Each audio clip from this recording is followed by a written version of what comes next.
You're listening to hashtag No Filter with Zack Peter. That's me, your naturally platinum blonde pop culture connoisseur. I'm the reality TV junkie, self-improvement addict, and host with only the hottest tea spilled fresh all week long. Those balls have gotten you into trouble, though. Yeah. They picked us because we're horny. Yeah, right. And that's your chronic state. 24/7. My life has changed so much that it's almost like a completely different life. From the latest news on the Real Housewives, I'm so happy to be here and engage with you. deep dives into celebrity legal scandals, and unfiltered convos with your favorite stars, I've got you covered. And yes, I always keep receipts. All right, welcome on in, everybody. I'm really excited because I recently got to connect with somebody. Probably the cosmic stars brought us together because I had an incredible reading with her. And then I was just on her YouTube channel breaking down the curious case of Natalia Grace. Please welcome Nathalie from Femtarot. What's going on, Nathalie? Oh, good. I'm excited. I'm excited to be here, Zack, and thank you for having me. And I'm excited about all the stuff that we're going to be talking about today. Yes. So, we broke down the curious case of Natalia Grace, which was wild. Mind-blowing. She's a young woman that has that struggles with dwarfism, and she was in the foster care system. She was up for adoption. She'd been, with multiple different families. She came from the Ukraine originally, and then her most recent family that adopted her, they had lots of issues with her. They claimed that she tried to harm them and harm their children, even though she was about a 9-year-old girl. But then they were convinced that she wasn't 9 years old, so they had the state legally change her age, which was later incorrect, and she really was a little girl. And they ended up abandoning her, and they left her. They got her an apartment. They paid rent for a year, and they left her to kind of fend for herself, which was wild. But they claimed that she was this con artist that was really an adult that came to terrorize their family. And she's claiming, no, I was just a little girl that was adopted into your family, and you guys were total assholes to me. And the worst part is that now that the parents are divorced, they're blaming each other. Yeah. That's the thing. Like, the dad is blaming the mom for all the abuse and all the stuff that happened. So it's really, really wild. Anyone who hasn't heard of the case, I suggest you look into it, because it is fascinating. And actually, I feel that this case is a great case to sort of showcase the issues with the adoption system and how it's not serving the kids. Absolutely. It's not serving the kids. It's not serving the parents because they don't get the support. But yeah, it's a very interesting case for sure. And the documentary, there's a docuseries out called The Curious Case of Natalia Grace, and the docuseries follows the court trial that is ongoing with the parents, Michael and Christine, who were Natalia's adoptive parents, because they were later charged with neglect of a person that has a disability. Unfortunately, they weren't charged with neglect of a child because, like I said, they legally had her age changed so that she, according to the state, was an adult rather than a young girl. How they were even able to pull that off is wild. And we discuss all of that on the Femtarot YouTube channel. So go and subscribe and catch that, because we dive into it. She does a whole reading into Natalia, Christine, Michael, and just the situation overall, which was fascinating. Absolutely. And there are lots of other cases as well that I've looked into. I've done some true crime, such as the staircase, for instance. That was a huge thing. Remember the staircase? Have you watched the documentaries on... True crime scares me. I don't like true crime because I feel like true crime always has to do with like a murder, and then at the end of it, they're like, and the murder is still, like, for the first 48 hours. Like, I hate those, because then they're like, and the man is still out there. If you have a tip, please call this number. I was like, I don't want to give you a tip. I want you to tell me that he's gone and locked away and can't get me, because then I think he's like in my backyard. True. You've got a point. So let's let's keep the positivity going. No true crime here today, because we've got other things to talk about. I think juicier stuff. Yes, we have a lot of reality TV scandals and just like things that I need to pick your brain about, because I feel like you're going to have a lot more insight than I do. I can just read the situation, but you can read deeper into the situations.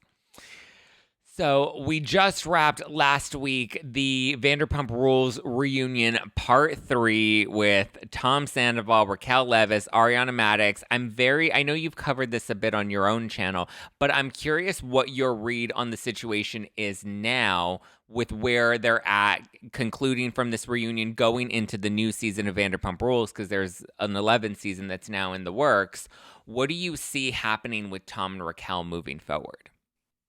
Okay, this is interesting because a couple of weeks ago, I did do a reading around the Raquel and Sandoval situation and the next season of Vanderpump, because people have been asking me, what is the next season going to look like? Because now the cast just don't want to film with Raquel. They definitely don't want to film with Sandoval. Schwartz is sort of stuck in the middle. I feel that Schwartz, in time, if he kind of distanced himself from Sandoval, which we've been hearing that he has, let's see how long that's going to last, because he does have Stockholm syndrome.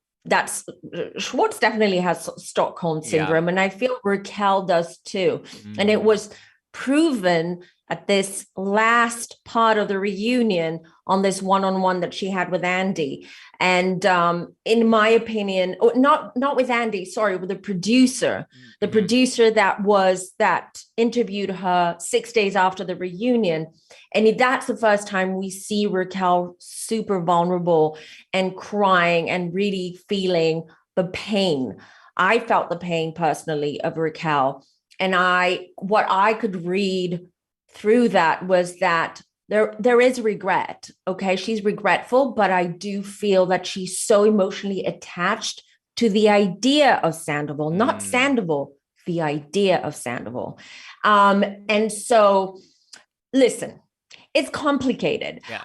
People have asked me, is she coming back? I said 50-50. I did say that she wants to come back, but I felt and I saw during the reading that her parents, her family are going to prevent that from happening as much as they can. She's an adult. Yeah. She can make her own opinion. Like, they can't really stop her unless there is a serious mental disorder there. Which I'm not a psychiatrist. I cannot diagnose her, but I can tell you from what I'm picking up, there's definitely something there. And it's not autism. I've been saying I feel it's more like PPD, like borderline personality disorder.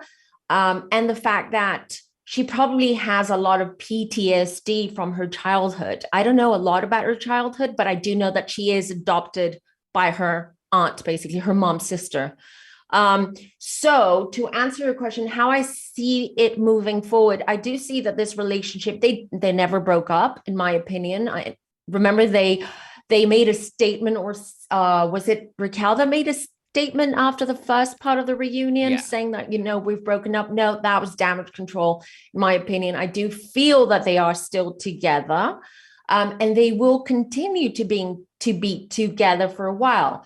Sandoval will, and I'll tell you why. They've got in my opinion, two reasons. Raquel wants to be with Sandoval because she loves the idea of, she sees him as a rock star. Yeah. She does. So, I know. Yeah. It's so wild though, but it's true. It's true. The worm with a mustache is a rock star for Raquel. Sandoval, on the other hand, to save face, he'll have to stick to this relationship for a while. Yeah. Otherwise, what was this all worth? What do you think, Zach, though? What's your opinion? How do you see it? Because you're very intuitive yourself. Yeah, I mean, I think she's infatuated with him, and I think he's he's in love with sneaking around. He's in love with the idea of getting away with something and being able to have his cake and eat it too. He's somebody that needs his ego stroked, and I think that's part of the reason he disconnected from Ariana wasn't the lack of intimacy, but the lack of gassing him up. I think he needs somebody that can validate him more than he needs somebody that can blow him, even though that was his excuse. It's not enough sex for me and blah, blah, blah, blah, blah. That's not, I don't think that that's what it is. I think he wants his ego fed, and Raquel is so enamored with him and enamored with this, like you said, rock star lifestyle that he seems to be, putting on a show for. And I think that's what he gets off on. So I think once that, they're going to have to bet on this relationship a bit more.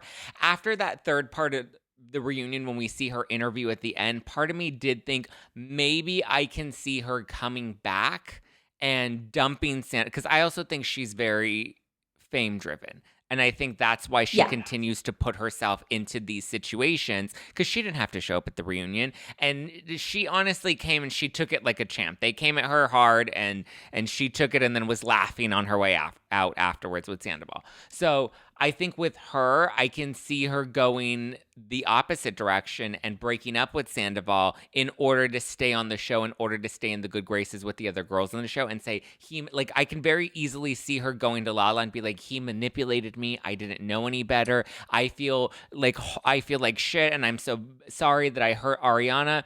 Whether that's genuine or not, I don't know if I would believe that she's genuinely doing that, but I would believe her motive would be to stay on the show.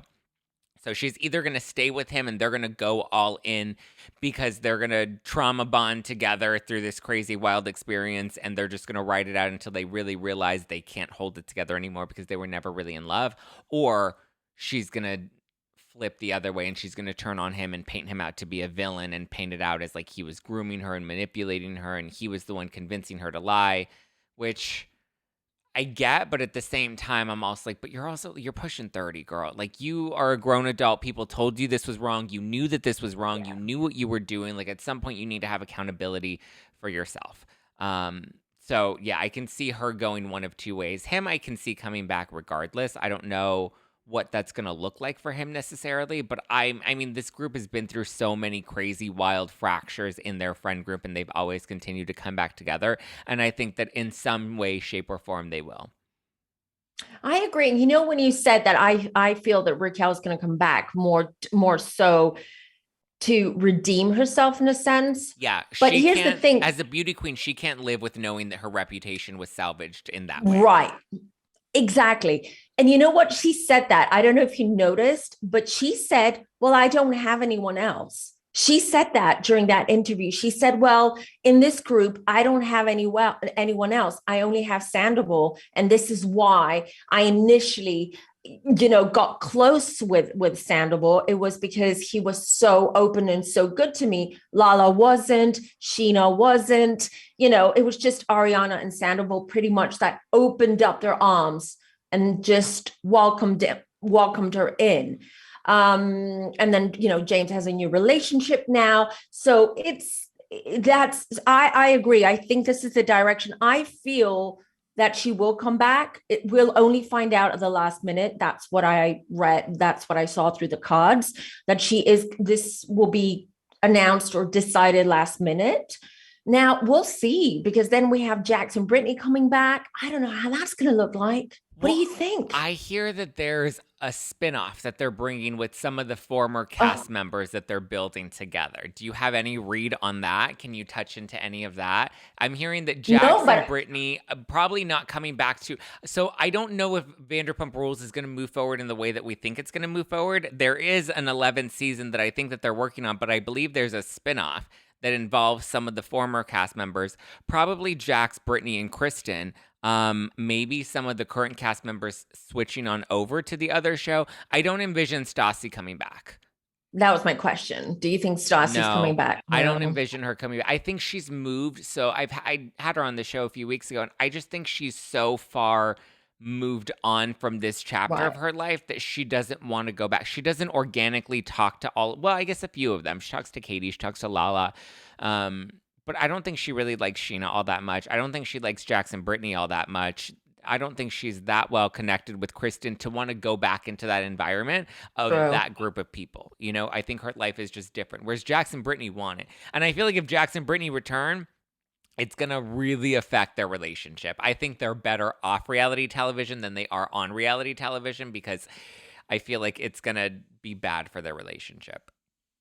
I agree, but well, let's hope not. Let's hope not, because now Jack seems to have grown a little bit. I mean, on these podcasts, like Sheena's podcast, on his podcast, you can see, the old Jax is still in there. You know, there is that still. He's not changed completely. I feel he's just more savvy regarding his reactions and what he says, but the old Jax is still in there, I can tell you. So it will be interesting, but I just don't want to go back to the old VPR formula. I just don't. We moved on from that. I hope we move on from that. Same with some of the housewives. Just this, me as a viewer, as a fan. Well, and I think this whole Scandival thing was like a learning lesson for them to be like, okay, we can't keep making the same mistakes we were making in our 20s now that we're pushing 40. Like, if any, like, that's why this scandal is so big, because it's like there were higher stakes. There was a 9-year relationship. There was a house. There were businesses. There's, you know, other friendships and collateral damage that like has now been affected. When you're like 22 cheating on your girlfriend, the stakes are low. What, you're going to break your lease and, you know, you're going to lose your $500 deposit? Oh, the world's ending.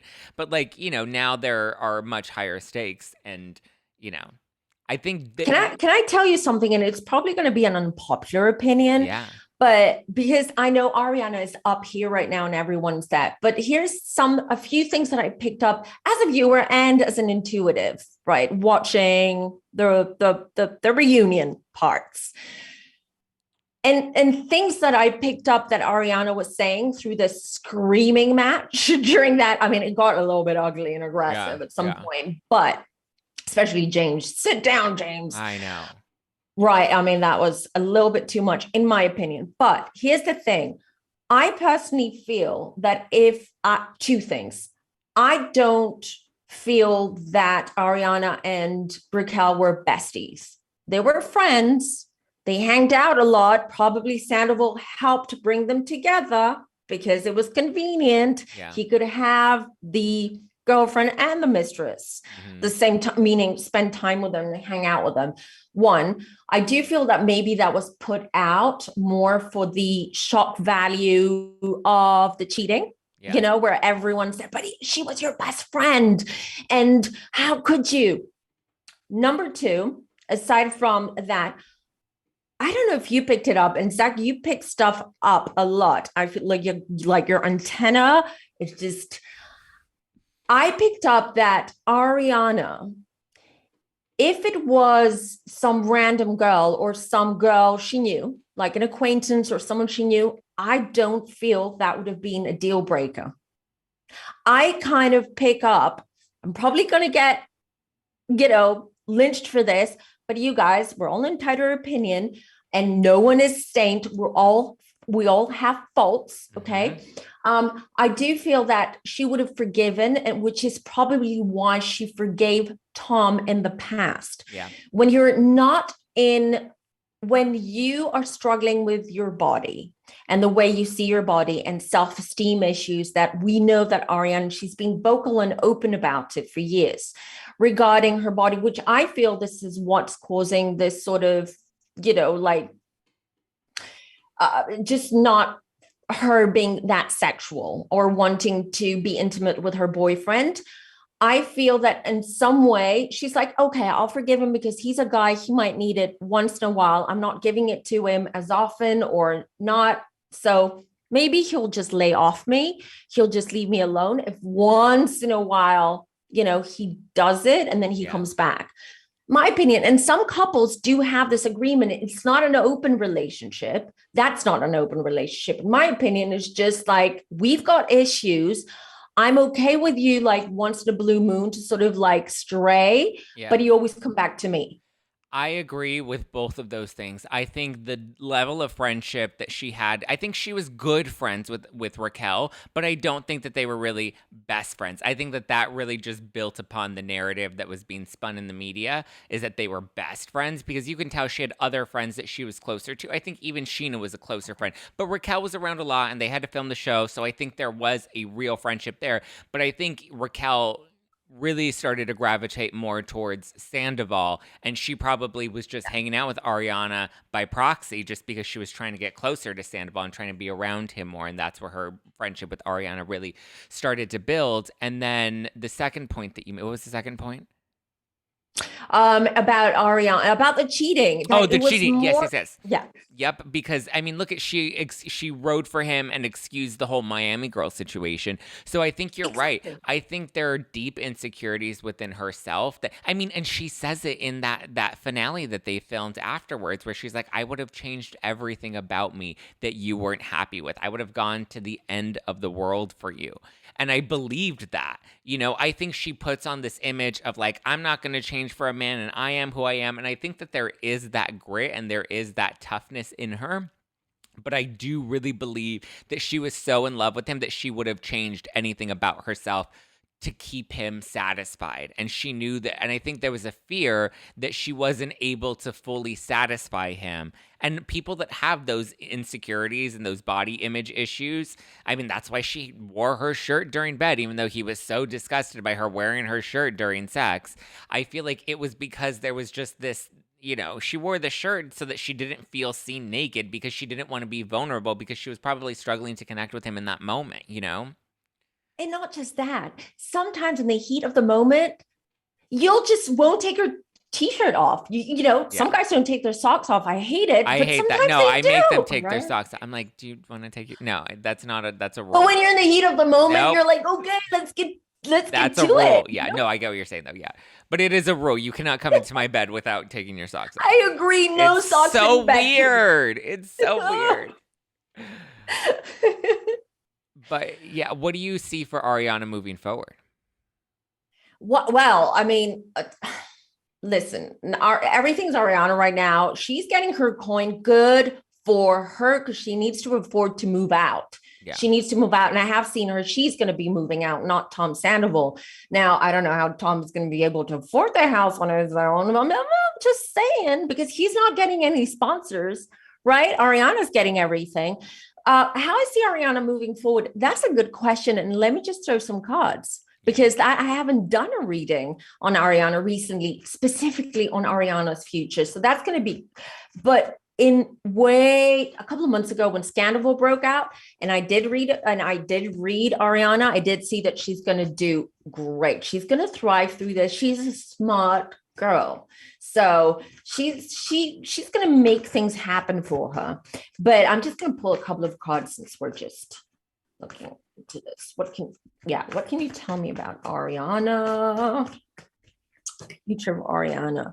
Well, she's already coming out of it. So she's already healing from this relationship. There's a lot of work to be done, and I feel that, but she's a tough cookie. She's not going to really show people, but she is working on herself and healing. Lots and lots and lots of options, you know, sponsorships. She might start a podcast too. She might get some kind of look what came through. After show.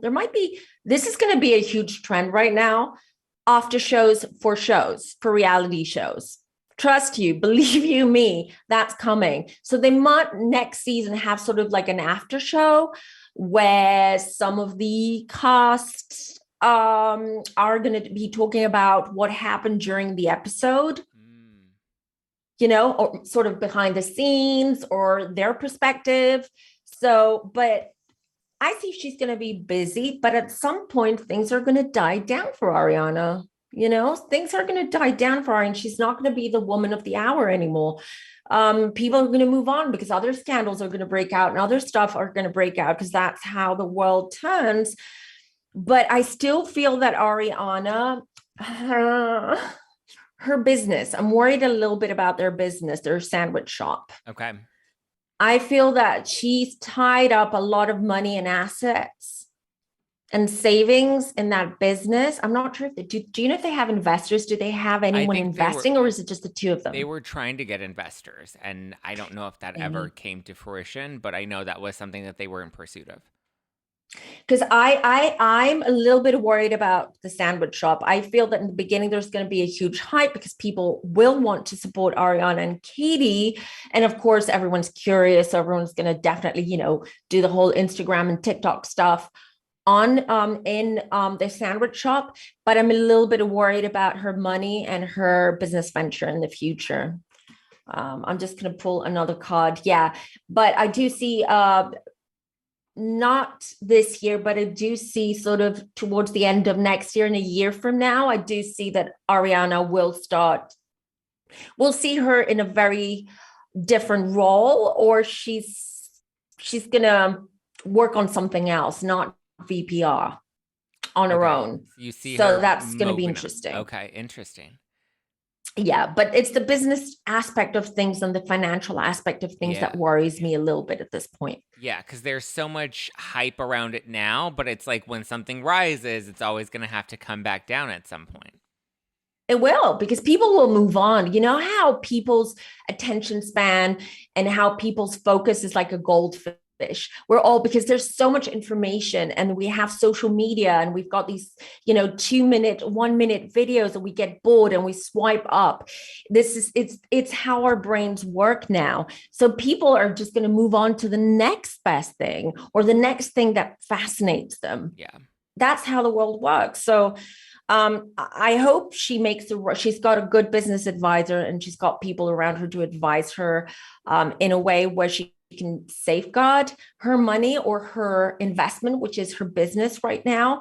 And, she needs to get out of that house as well, just for her own mental health, her own healing journey, as Whitney Rose likes to call it. Do you see her ever forgiving Raquel? No. Really? No, that's never happening. You know why? Because I feel that what connected Ariana and Raquel wasn't common interests, wasn't the lifestyle, it was the show, the group of friends, and Sandoval. If that's no longer there, that's not the glue anymore. Ariana will never, do you see any, I've never seen the chemistry between Ariana. I've never seen the chemistry between Raquel and any of them. I mean, other than Sandoval, but it's just because she has the puppy dog eyes for Sandoval. Yeah, I agree. It works but she just doesn't, I feel that it's done. Even like 10 years from now, they're so different as people. I feel that they're on very separate paths in life. And that's it. It's not, I don't see it happening. Do you see the show continuing on for many more years, or do you think the show's coming to an end? No, I've said one more season and then it's done. I said the same. And I said the next season should be a short season and it should be like the final season.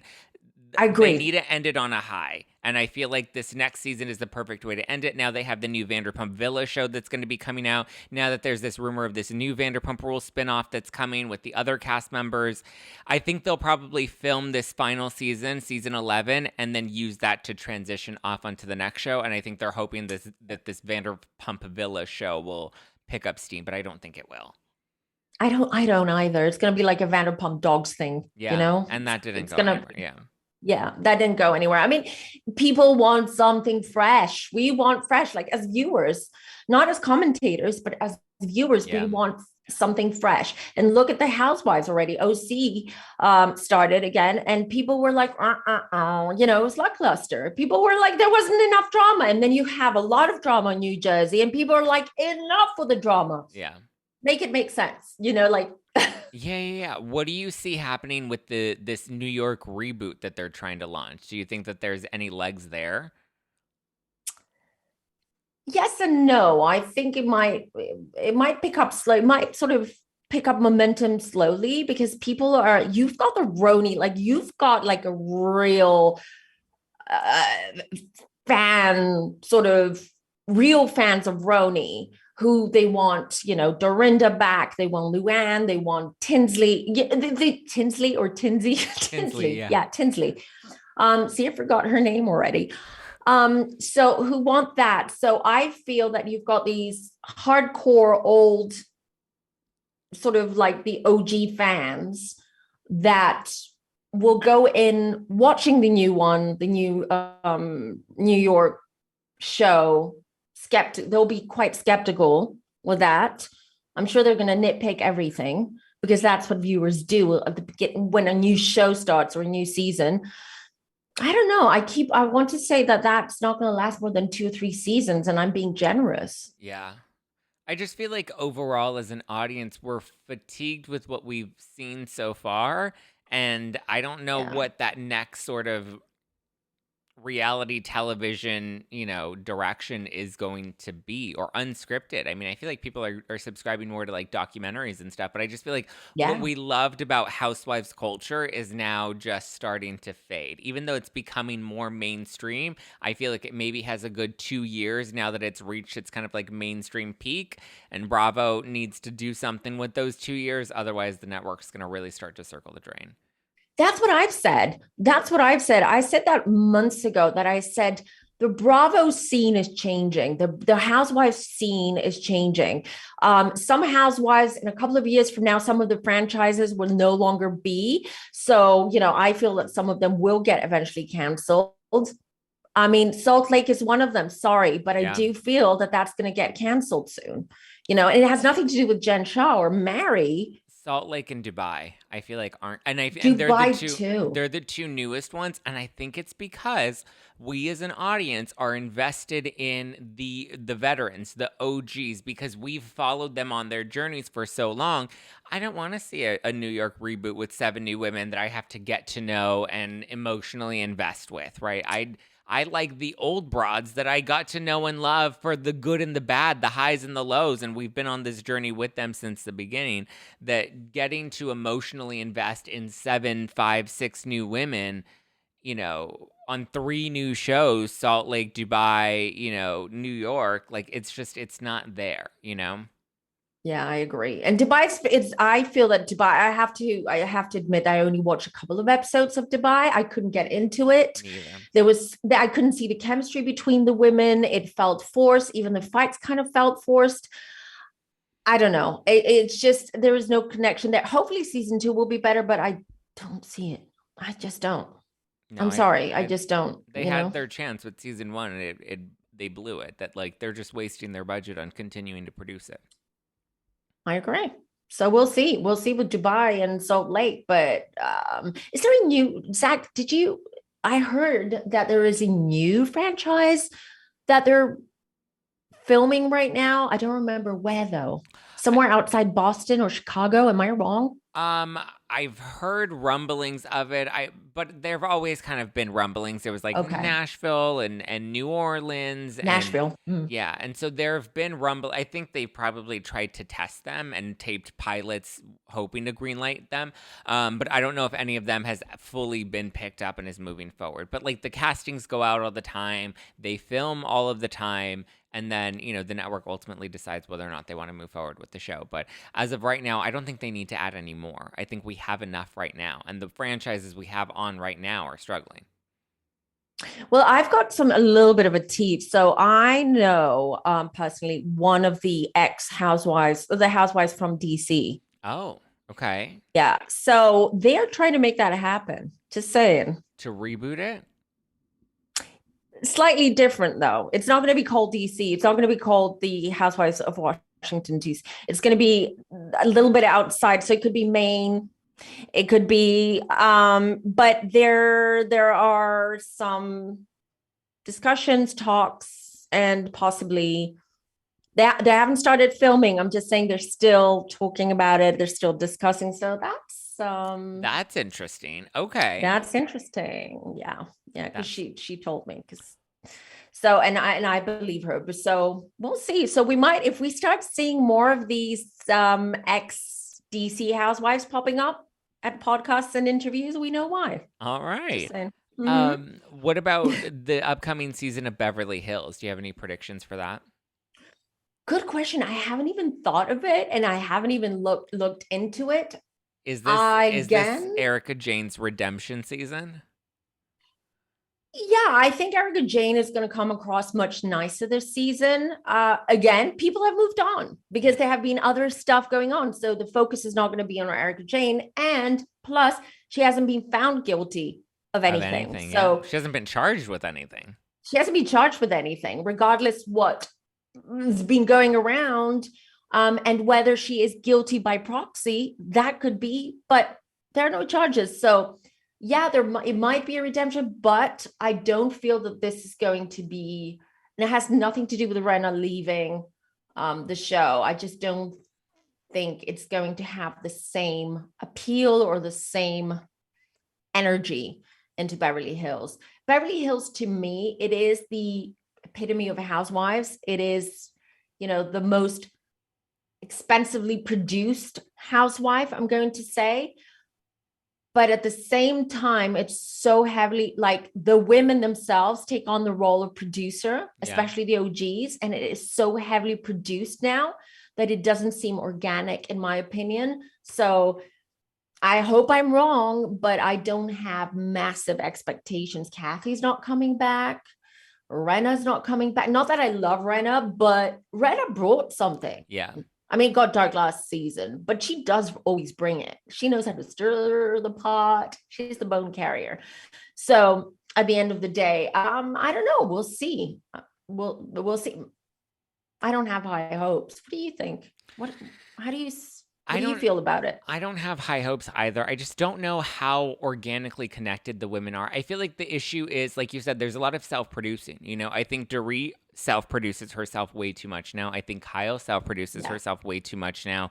Garcelle and Sutton, I think they're great in the sense that the audience loves them, but I think it's because they pander to the audience. They do whatever the audience wants them to do, which also feels disingenuous. So when you have people like Kyle and Dorit, whose guard is up and they're not really they're not letting their guard down, but also understandably, because when they have in the past, the audience has dragged them and ripped them apart and gone so hard at them. And then you have like Sutton and Garcelle, who are really just trying to appease the audience because they enjoy being the fan favorites. Right. So I think it'll be an interesting season moving forward. I don't know. I just feel like Housewives overall we're coming to the end of the era. I'm with you. Why do I feel Sutton's going to be the villain this season? Just saying. I just have a feeling. I can see that. I can see Sutton coming, the tiger Sutton coming out. I think it's always kind of been there, but we've just had Rinna and Erica as kind of the shield. And now that, I think Erica's finally stepping back because she doesn't have to be on the defense now that a lot of the legal stuff is being settled. And then Rinna's gone. So there's nobody to hide behind anymore. That's true. I agree. So that's going to be interesting to see how Sutton sort of develops this season without Rinna. Kyle, I'm bored. I'm bored of Kyle. Enough. I can't. What's her storyline? Every season is, Mauricio is cheating. We have this every friggin' season. What else? Last season we had a little bit of the Kathy stuff. Yeah. I don't know. And Dorit, I like her, but she's boring. Yeah. And the thing is, Dorit wasn't boring when she first came onto the scene. When she first came on, she was scrappy and she was hard and she wasn't afraid to fight. And, but again, I think it's because she was a villain for so long. And you can only take it from the audience for so long, when they beat you up and rip you apart and, paint you out to be the villain. And I think she had one good season, which was the Brandy and Denise season. And once everybody started to love Dorit, then I think she was like, oh, I like this. I'm going to play it safe. I'm going to give fashion looks. And I'm just not going to get into it as much anymore because, it's just not worth the audience heat. And I think as an audience, we're killing these shows more than the Housewives are doing it because a lot of them were willing to come, and give us all of it. Like Kyle used to give us a lot too with her sisters and the drama with her sisters. And I feel like that's the most compelling is the three sisters, Kathy, Kyle, and Kim. Because that's real. That's organic. That's why we're fascinated by it because that's not produced. That's what I think. These are relationships. That's what I think made Beverly Hills the best of all of them is it had the money, it has the lux, it has the glam, it has the scandal, it has the drama, and it has the family dynamic. Like Jersey's great because Jersey's the family, right? Atlanta's great because Atlanta's the drama. New York is great because New York is wild and crazy and fun, and they go on crazy vacations and get drunk. So they all have something different that they bring, and I feel like Beverly Hills just kind of brings it all together because it's the money, it's shot beautifully. There's a little bit of, the women that are actresses that are famous that we've heard, like their names that we've known before, that I think there's just a lot of pieces that Beverly Hills brings that takes from other franchises that makes them great. But I feel like we're just reaching the end now. Yeah. I mean, Beverly Hills is the dynasty of the franchises. It is. glitz and glamour. You've got it all in Beverly Hills. And that's why it's isn't it the most highly rated franchise out of all of them? It was, yeah, most recently or it was. Yeah, most recently was. So we'll see what this next season brings. Season 13. Zach, if you had to keep one franchise, say that Bravo says, listen, budget cuts, we don't want the Housewives anymore. Which one would you keep? I would keep Beverly Hills. You would, huh? Mm-hmm. With a different cast or the same cast? I would want to see some of the older cast members come back. Because I feel like, for instance, not Renna, Vanderpump. I would be open to Lisa Vanderpump, but again, like I want like the older versions of them that weren't so like Lisa Vanderpump is so produced now, you know. Yeah. That I mean, she always kind of was, but I just feel like, you know, everybody's so on guard now, and nobody wants their secrets exposed, and and I get it, like, but it's not just for the sake of having your secrets exposed, but it's the way that it gets brought up and dragged out and made out to be bigger than it actually is that I think is the challenge for these ladies. But I would say Beverly Hills. I do love Jersey too, though. Beverly Hills and Jersey are my two favorites. What about you? I agree. Oh, a good question. It used to be RHONY. Yeah, but then RHONY died, yeah. And then RHONY died. Rest in peace, RHONY. A hard, painful death, too. Poor yes, RHONY went I down would hard. Say, that was such a painful death. I would say the rebirth, since we're talking about death, of Miami. Right now, Miami. Miami's great. It is good. Love it. I don't love that they're bringing it to Bravo, though, and not leaving it on Peacock. I agree. I feel like if we're going to build up Peacock, then let's build up Peacock. People will tune in for Miami. So keep it on Peacock so that you move us all in that direction, because we're moving. We're leaving Bravo soon. But I get it. There's more advertiser money on Bravo, and it's doing well. So as we wrap up this conversation, to pivot outside of Housewives and reality TV, I want your general reading for what's to come in the rest of 2023 that we can all collectively take with us moving, because now we're halfway through the year. I'm also now just a few days away from turning 30. I turned 30 this Thursday. So I'm like, this is a new decade for me, a new era for me, but we're also halfway through 2023. We're in June, so now we're moving into the rest of the year. Is there a collective message that you can leave us with? Yes, many. And I've been talking about them on my channel as well, a lot of predictions as well. So here's the thing. We are sort of, we've entered the age of Aquarius. We have entered Pluto's in Aquarius, hasn't been in Aquarius for over 250 years. Even astrologers don't know what to expect with that. Pluto is the planet of death and rebirth. So that alone should give you a little bit of a clue of what's coming. So this year, in particular, is going to be a very interesting year. A lot is going to happen financially, the economy, global economy. We already saw banks folding. We're going to see stock market major changes too. We have Jupiter in Taurus for the next year, which means that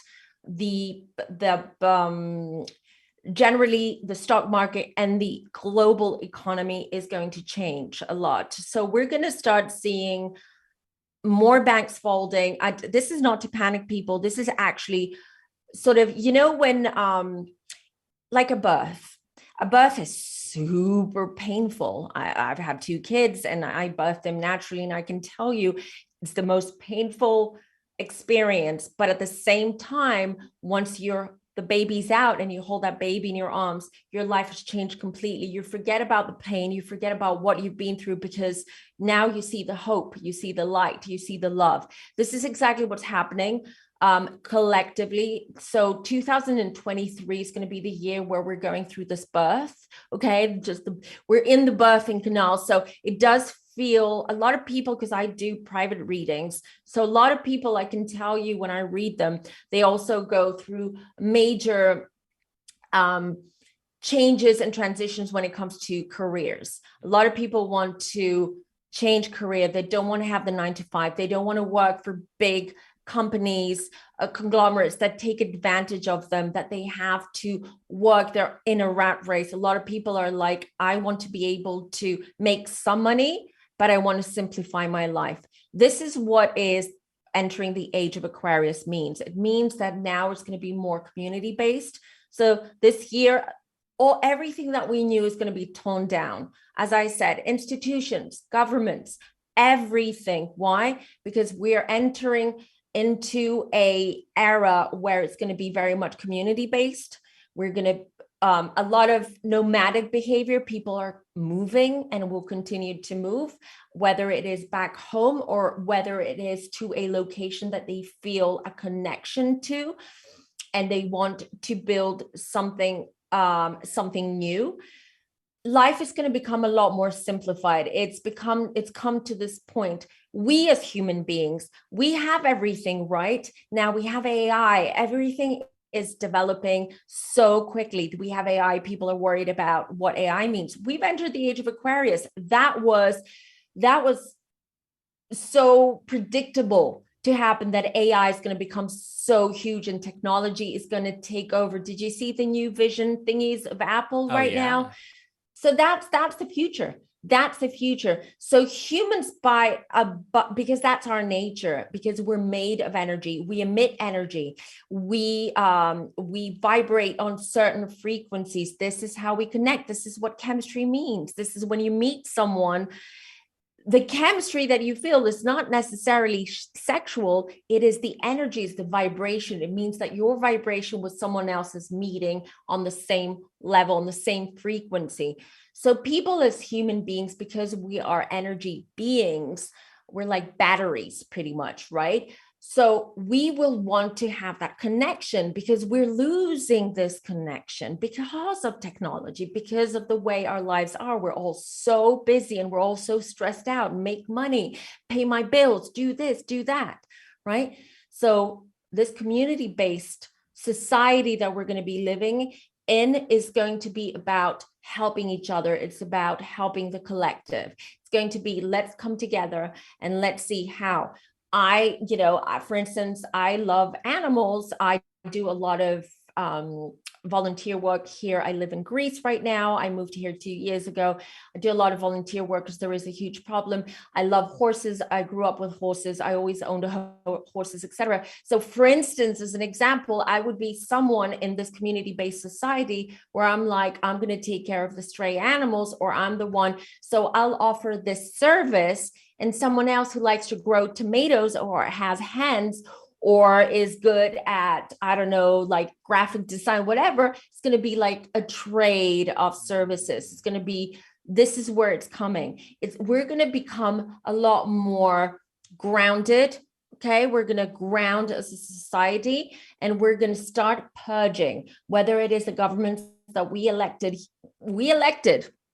Okay, because we keep electing the same old governments, whether we like it, we complain, we bitch about it, but we keep electing the same old people. Yeah. Right. Regardless where you live in the world, this is what it is. In some worlds, you have tyrants ruling, So we're going to start purging, whether it is money, cash, because that's the root of all evil, in quotes, of course, because we need money. And so everything that we do, all the energy that we put in is because we want to make money, so we can survive, so we can have nice things, because we want the latest iPhone, because we want, the latest Balenciaga bag. That's changing. So we're going to simplify our life. We're going to connect more to Earth, to Gaia, and to spirit, and we're going to become more spiritual. I see it, Zach. I get more and more. I have politicians that I work with. I have authors. I have different directors, movie directors, and Netflix producers. So these are clients, right? And they've told me that 3 or 4 years ago, they never could see themselves going to a spiritual coach like myself, or an astrologer, whatever it is, a reader, to get advice to understand their life and their path. But now you see more and more people, and they're open about it. Why? Yeah. Because they understand who we are, who we are. We're anchored here because we're here. we're not here forever, right? We're guests here, and we're just realizing that. Yeah. And so we will stop taking things for granted. So 2023 is like ripping the Band-Aid, and 2024 things are going to change. It's a lot of things are going to happen in the world that are going to shock you. And one last thing, because I know you would, and I'm like, keep going and going. Like, I'm going to roll. The other thing is we're going to see a lot of extreme natural disasters this year. We've already seen it. We like wildfires in Canada. We have in Hawaii, we've got the volcano now, which is like, wide awake. Like we're going to see, I've predicted a lot of earthquakes, a lot of rain, a lot of natural disasters are happening. And this, why? Because the collective energy is changing. It is rising, and Earth is feeling that. So Earth is now reacting to that. It's purging, just like we are. Some of us don't realize that we do it. Interesting. A lot, right? That's a lot to take in. I know. So how do we prepare ourselves? Is there any like... Yes, you can prepare yourself. You don't have to meditate every day. You don't have to change much in your life. But what you can do is spend 5 minutes or 10 minutes, whether it is in the morning, if you're a morning person, as soon as you get up, or at night before you go to bed, if you're a night person, and just spend some time with yourself and just appreciate and really look around you and see what you've got, who you are, what you've got, what has been offered to you. And I don't mean material stuff, but what is happening in your life right now that is helping you move forward. The other thing that you can do to help yourself is positive thinking. We are magnets, we're batteries and magnets. How does manifestation work?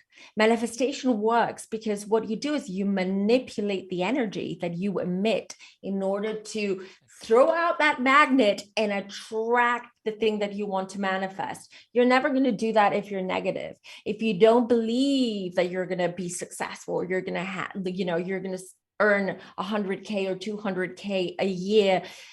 That's not going to happen if you don't believe it. But if you believe it and you keep a positive mindset, the power that your mind and you as the human being has is incredible. People have worked with the law of attraction, with manifestation, people that I do coaching with and we working with, they've told me that within a few months, their whole life changed. Even when the shit hits the fan, you just don't see it like, poor me, it always happens to me. Oh my God, why I can't, like, what is it? It always happens to me. No, you move past it. You're like, okay, thank you. Universe is giving me a challenge. Why am I going through this challenge? Am I supposed to learn something through this about myself or about my life or about my path?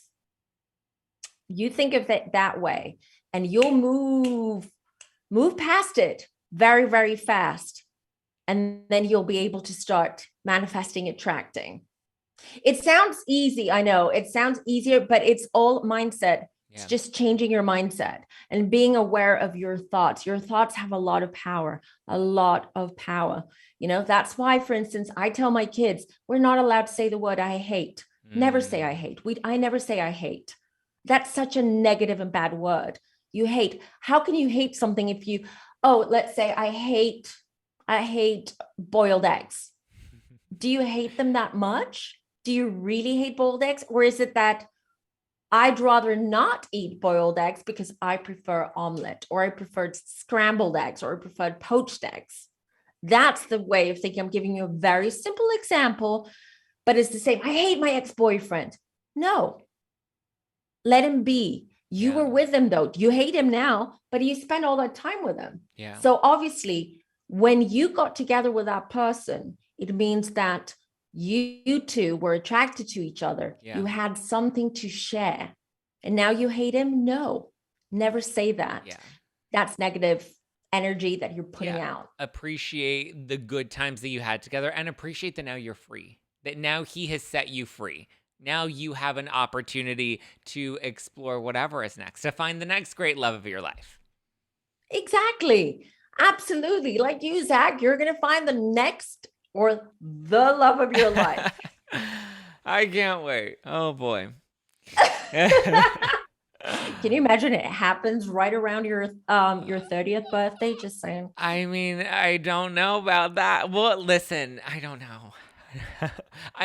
I'm open to anything and everything the universe brings me because the universe has always delivered, and I have a really, really good, grateful, fulfilling life right now that I'm very grateful for. And so I open and invite anything that the universe chooses to bring into my life because I know it is ultimately for my greatest good, and I believe that. Absolutely. See, and this is what I feel with you. That's why I told you this when we had the reading as well. I feel now you're welcoming, now you're ready to welcome love or to welcome someone in your life. I felt that up until this point, you weren't ready. You might have might have like convinced yourself, I'm ready. I want to, because I want to have like a partner and blah, blah, blah, but you weren't really ready. Now, picking up your energy and feeling you are. So the right person is going to come along. I know. Exciting. I'm exciting and terrifying at the same time. Oh, stop it, you Gemini. Oh my God, Geminis are like, commitment. No. I'm committed to myself.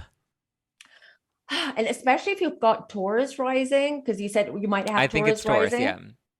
I mean, you thrive in a relationship with the right partner, someone who balances things out, because you're a Gemini. You're all over, like your mind just like moves in different speeds and different spaces. Yeah. You're extremely resourceful, you're creative. So if you have someone who grounds you a little bit and sort of balances things out, you'll see how you'll thrive through that relationship. Interesting. I never thought of that. I always thought of a I'm relationship. right here. I always thought of a relationship being the opposite, and it would take me away from, No, that's why I'm saying the right person, but I feel now you're more open to it, so you will attract the right person. Usually, and something else to help your listeners is that a lot of people come to me and they're like, I've been single for so long. And I want, you know why you've been single so long? Because you haven't worked on yourself. You haven't healed. You haven't worked at all on yourself. So everything is blocked, and the universe is like, I'm not bringing anyone in because you're going to waste that. You're not going to gain something from it. It's not going to help you right now. Right. And the other thing is that when it's always the right person. It's like people who have commitment phobia. And there are a lot of people out there, especially the Gen Zers. We know commitment is something that doesn't come easy. The Gen Xers, for instance, they were like, we want commitment. We want someone along the line. And I'm generalizing now. But especially people who are commitment phobes, the reason why they do not attract the right people, and this is sort of like it creates a pattern, right? So you attract people that are wrong for you. Why? Because you're not ready, you're blocked out, you're like, yeah, I do want a relationship, but I'm not ready for it. I haven't worked deeply on myself for that. So you keep attracting the same old, and then you're like, damn it, I'll stay single forever. Girl, sit down, do some work on yourself, bring love in. How are you expecting someone to love you if you don't bring that love in? And when you love yourself, you emit love. So you attract love. I hope that makes sense. It does. And Good. I think a lot of people will be able to resonate with that. For everybody listening right now, can you give your social handles where they can go and support you and keep up with you? Of course. So I'm on YouTube. I have a channel. We also talk about pop culture stuff. We talk about all the Bravo stuff. I do true crime.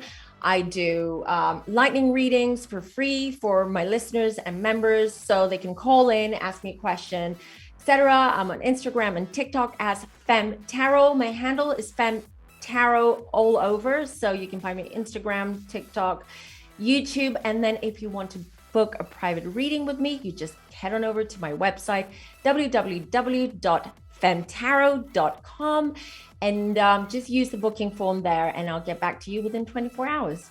I love it, guys. Go support, subscribe, and book your readings with Femme Tarot now. You can give me a follow at Just Plain Zack all over the internet, or you can keep up with the podcast at No Filter with Zack. And be sure, if you haven't done so yet, I'm going to see you this Thursday at the Bourbon Room celebrating my 30th birthday with Lala Ken. It is a No Filter night out at the Bourbon Room in Hollywood. If you're not in LA, you can get your live stream tickets now at nofilterlive.com. That's nofilterlive.com. And I will talk to you again this Wednesday. All right, guys. I love you. I appreciate you. Have a wonderful week, and I will talk to you soon. Bye.